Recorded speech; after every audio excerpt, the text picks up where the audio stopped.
Hello student, educational RBMSCS channel में आपका फिर से स्वागत है। हम ईश्वर से प्रार्थना करते हैं कि आप सभी लोग अपनी मनोकामना पूर्ण करें, आप सभी लोगों की मनोकामना पूर्ण हो और आप लोग अपनी सफलता प्राप्त करें। और इसके लिए हम निरंतर प्रयासरत हैं। हमारे द्वारा जो भी विषय पढ़ाए जा रहे हैं वे पूरी लगन, निष्ठा और ध्यान से तथा विस्तार से पढ़ाए जा रहे हैं और इसके लिए हम लगातार प्रयासरत भी हैं। हम आशा करते हैं कि आप लोगों के लिए वरदान साबित होगा और यदि यह वीडियो आप लोगों को पसंद आता हो, जो विषय हम पढ़ा रहे हैं अगर ये आप लोगों को पसंद आता हो तो आप लोग अपने दोस्तों के साथ एवं स्वयं भी इसे लाइक, शेयर और कमेंट करें, इसे सब्सक्राइब करें, जिससे हमारे द्वारा बनाए गए सभी वीडियो सबसे पहले आपको प्राप्त हो सके। आगे अब हम लोग अपने विषय पर चलते हैं। क्वेश्चन नंबर 3 है। क्वेश्चन नंबर 3 में दिया है धातु की एक गेंद का व्यास है 4.2 सेंटीमीटर। इस धातु का घनत्व है 8.9 ग्राम प्रति घन सेंटीमीटर। तो इस गेंद का द्रव्यमान ज्ञात कीजिए। तीसरा नंबर यह क्वेश्चन है। 3rd नंबर क्वेश्चन में दिया है कि धातु की गेंद का व्यास, कोई धातु की गेंद है और इस धातु की गेंद का हमें व्यास दिया गया है 4.2 सेंटीमीटर। इसका घनत्व दिया है 8.9 ग्राम प्रति घन सेंटीमीटर। तो गेंद का द्रव्यमान ज्ञात करना है। तो देखिए इसका सलूशन कैसे करते हैं, सभी लोग ध्यान से देखें। यहाँ क्वेश्चन नंबर 3 देखें ध्यान से।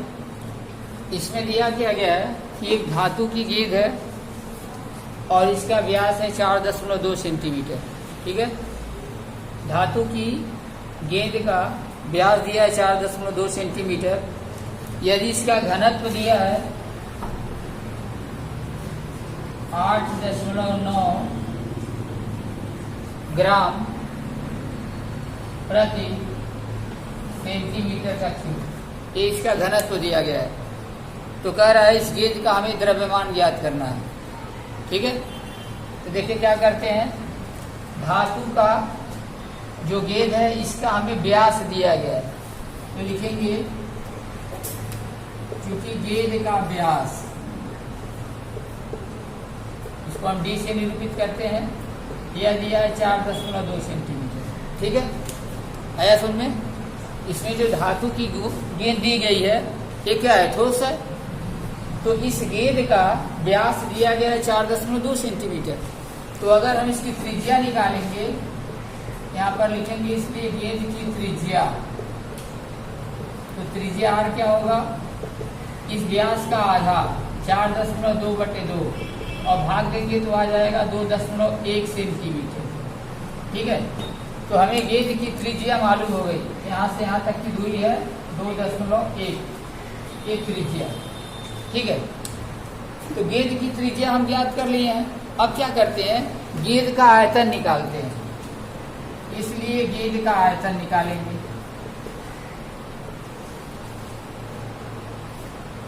अब यहाँ पर देखिए गेंद का आयतन का फार्मूला अभी हम बताए हैं 4/3 पाई r3। ठीक है, किसी भी ठोस गोले का आयतन अथवा गेंद का आयतन 4/3 पाई r3 होता है। ठीक है, अब इसमें क्या करना है, 4/3 पाई r3 में पाई और r का हमें वैल्यू रखना है, मान रखना है। यहाँ क्या हो जाएगा, 4/3 पाई का मान रखेंगे तो 22/7 और गुणे r की जगह पर है 2.1, तो इसका कितनी बार गुणा करेंगे, 3 बार। 2.1 गुणे 2.1 गुणे 2.1 और इसका जो मात्रक होगा घन सेंटीमीटर होगा, क्योंकि आयतन निकालना है। ठीक है, वो ध्यान रखना है। अब 7 से देखिए इसको कैंसिल कर देते हैं, 7 से करेंगे 7 × 21, लेकिन देखिए हाँ 21 में 2.1 है, इसीलिए 0 या 3 बढ़ जाएगा। पहले 0 देंगे तब 7 × 21 3 बार रह जाएंगे, तो 0.3 यहाँ आएगा। अब जो है इस 3 से अगर हम लोग इस 3 को भाग दे देते हैं, काट देते हैं, तो 0.1 आएगा। ठीक है, अब हर में नहीं दिया है, ऊपर जितना आया है लिख ले यहाँ पर 2288 है और गुणे 21 में 21 का गुणा है, 2.1 में 2.1 का हमें गुणा करना है, तो क्या करते, 21 में 31 का गुणा करेंगे तो 441 आएगा। कितना आएगा? 441। ठीक है, और फिर उसमें 1 का गुणा करेंगे तो फिर 441 ही आएगा। अब हमको केवल दशमलव रखना है। कैसे रखेंगे? यहाँ 1 अंक के पीछे है, यहाँ भी 1 अंक तो 2 अंक हो गया, और यहाँ भी 1 अंक 3 अंक हो गया, क्योंकि हम इसका और इसका और इसका इन तीनों का गुणा कर रहे हैं। तो यहाँ दशमलव लग जाएगा सबसे लास्ट में, आप पीछे 0 1 लगा देते हैं। ठीक है, तो हो गया 88 गुणे 441 सेंटीमीटर का क्यूब, यानी घन सेंटीमीटर। ठीक है, यह हो गया हमारा गेंद का आयतन। एक गेंद का घनत्व दिया गया है। अब लिखेंगे चूंकि गेंद का घनत्व बराबर कितना दिया है? घनत्व बराबर दिया है 8.9 ग्राम प्रति घन सेंटीमीटर, यानी सेंटीमीटर का क्यूब। ठीक है, अब देखिए एक चीज, क्या घनत्व दिया है, हमें क्या पूछा है? द्रव्यमान पूछा है कि गेंद का द्रव्यमान कितना होगा। ठीक है, यहाँ हम लोग क्या निकाले हैं? आयतन निकाले हैं। आयतन निकाले हैं, घनत्व दिया गया है और द्रव्यमान बताना है। ठीक है, इसका मतलब क्या है कि घनत्व, द्रव्यमान और आयतन में संबंध। इसमें क्या होता है? घनत्व बराबर होता है द्रव्यमान बटे आयतन। ठीक है, ये फार्मूला है। घनत्व डी माने होता है डेंसिटी, डेंसिटी माने होता है घनत्व, और एम माने मास, मास माने क्या होता है? द्रव्यमान, और बटे वॉल्यूम माने आयतन। ये फार्मूला है घनत्व बराबर द्रव्यमान बटे आयतन। इसको भी याद रखना है। ठीक, घनत्व बराबर द्रव्यमान बटे आयतन। अब यहाँ पर अगर हमको द्रव्यमान निकालना है तो द्रव्यमान बराबर क्या हो जाएगा? द्रव्यमान बराबर हो जाएगा घनत्व गुणे आयतन, घनत्व गुणे आयतन। यानी घनत्व और आयतन अगर दोनों का गुणा कर देंगे तो क्या पता चल जाएगा? द्रव्यमान हमको मालूम हो जाएगा। आ गया समझ में? ये फार्मूला हमको याद रखना है। अब हम लिखेंगे इसलिए गेंद का द्रव्यमान, इसलिए गेंद का द्रव्यमान। अभी हम क्या बताएं? द्रव्यमान बराबर घनत्व गुणे आयतन। यहाँ लिख देंगे घनत्व गुणे आयतन। घनत्व देखिए दिया है 8.9 और गुणे आयतन हम निकाले हैं 88 गुणे 0.441 441। ठीक है, गुणा थोड़ा यहाँ लंबा करना है, देखिए हम बता दे रहे हैं। यहाँ अगर 89 में 88 का गुणा होगा तो आएगा 7,832, 7,832। ठीक है, अगर इन दोनों का गुणा करेंगे तो 7,832, और एक अंक के पीछे दशमलव है तो यहाँ लगा देंगे। ठीक है, गुणे यहाँ पर है 0.44 दिया है तो देखें तो 8.9 में 88 का गुणा किए हैं तो 7,832 आया, और एक अंक के पीछे दशमलव लगा लिए हैं, और यहाँ 0.441 दिया था तो दशमलव के बाद केवल एक अंक हम लिए हैं, बाकी दो अंक को छोड़ दिए। यहाँ 4 से गुणा कर रहे हैं, 4 दूनी 8, 4 3 12, 4/32 41, और 4 से 28 थी 31, और देखिए यहाँ एक अंक के पीछे दशमलव, यहाँ एक अंक के पीछे दशमलव है तो 2 अंक के पीछे यहाँ दशमलव लग जाएगा, और यहाँ हो जाएगा 313.28। क्या हो जाएगा? ग्राम, क्योंकि यहाँ पर देखें यहाँ ग्राम प्रति घन सेंटीमीटर था, ये निकला है हमारा ग्राम। 313.28 ग्राम, यही हमारा आंसर हो जाएगा। अब हम क्वेश्चन नंबर 4 की तरफ आगे बढ़ते हैं। क्वेश्चन नंबर 4 में देखिए क्या दिया है। दिया है कि चंद्रमा का व्यास पृथ्वी के व्यास का लगभग 1/4 है। चंद्रमा का आयतन पृथ्वी के आयतन की कौन सी भिन्न है, हमको ज्ञात करना है। क्वेश्चन नंबर 4 में दिया है कि चंद्रमा का व्यास पृथ्वी के व्यास का लगभग 1/4 है। मतलब चंद्रमा का व्यास पृथ्वी के व्यास का 1/4 है। इसका अर्थ यह हुआ कि पृथ्वी का व्यास चंद्रमा के व्यास का 4 गुना है। ठीक है। पृथ्वी का व्यास चंद्रमा के व्यास का 4 गुना है। तो दिया है कि चंद्रमा का आयतन पृथ्वी के आयतन की कौन सी भिन्न है, अर्थात चंद्रमा के आयतन में और पृथ्वी के आयतन में क्या अनुपात है, यह हमें ज्ञात करना है। तो देखिए हम लोग इसका सलूशन देखते हैं, ध्यान से देखिए सभी लोग। क्वेश्चन नंबर 4 पर ध्यान दें। इसमें दिया है चंद्रमा का व्यास पृथ्वी के व्यास का लगभग 1/4 है। यह मान लेते हैं जो आकृति है यह चंद्रमा का है और एक पृथ्वी का दिया है। चंद्रमा का व्यास, व्यास जानते हैं ना, परिधि पर दोनों बिंदु को मिलाने वाली रेखा जो केंद्र से होकर जाती है।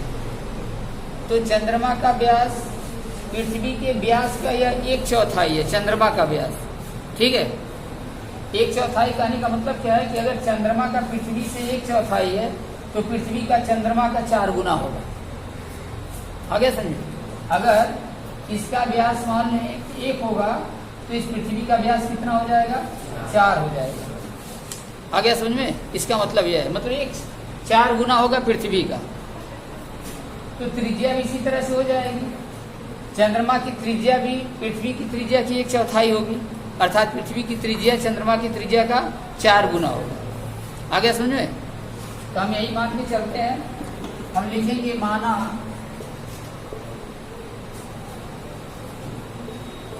चंद्रमा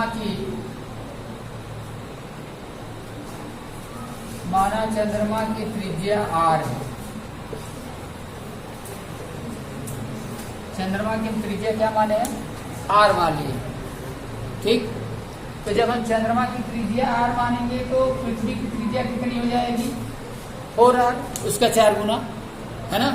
जैसे दिया है चंद्रमा का व्यास जो है पृथ्वी के व्यास का 1/4, मतलब 1/4 का दोनों में अनुपात है।